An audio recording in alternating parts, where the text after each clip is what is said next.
ਅਸੀਂ ਤੁਹਾਡੇ ਕੋਲ ਆਪਣੇ ਆਪ ਲੈ ਲਵਾਂਗੇ, ਇਹ ਤਾਂ ਰੌਲਾ ਹੀ ਕੋਈ ਨਹੀਂ। ਔਰ ਇਹ ਲੈ ਲਵਾਂਗੇ اور سارے منن واسطے تیار ہو گئے بھئی تحریک لبیک تو بغیر حکومت نہیں بنائی جا سکتی. میں کہا انشاءاللہ تحریک لبیک تو بغیر حکومت بن ہی نہیں سکے گی. انشاءاللہ ان قریب دیکھو گے. اجے اسی قوم کول صرف حضور دی ختم نبوت اور ناموس رسالت واسطے آندے ہیں تے قوم لبیک دے نعرے لا کے سانو یہ رسپانس دے رہی. جس دن اسی اپنی ماواں بہناں کول اور گلیاں ووٹ منگن گیا اس دن تہاڈے بکسے گھٹ ہو جان گے, ساڈے ووٹ ود جان گے انشاءاللہ. ووٹاں دا رولا ہی نہیں, پرچیاں دا کیڑا رولا.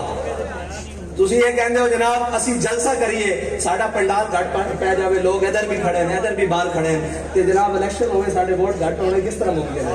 تسی دھاندلے ذرا کرو بند تے ویکھنے بھی ایک اس ملک میں الیکشن ون سائڈ ہو جائے گا. اور انہوں پتہ کہ فقیر من سلوگن نہ انہاں دا کوئی مقصد ہے, نہ جناب کوئی سرداریاں لینا مقصد ہے, نہ کوئی استاد صاحب چاہتے لاہور دی کیڑی سوسائٹی سی جس تے کوٹیاں نہیں بنا سکتے, لیکن اتھے ہی رہنا پسند کیتا.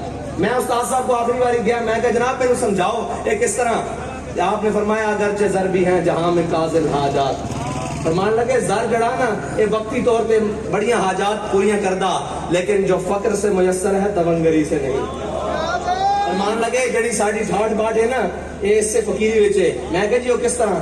آپ نے فرمایا میرے آقا مولا نے دعا منگی اللہم احیینی مسکینہ وامتنی مسکینہ. فرمایا قیامت تک جڑا اس پہ عمل کرے گا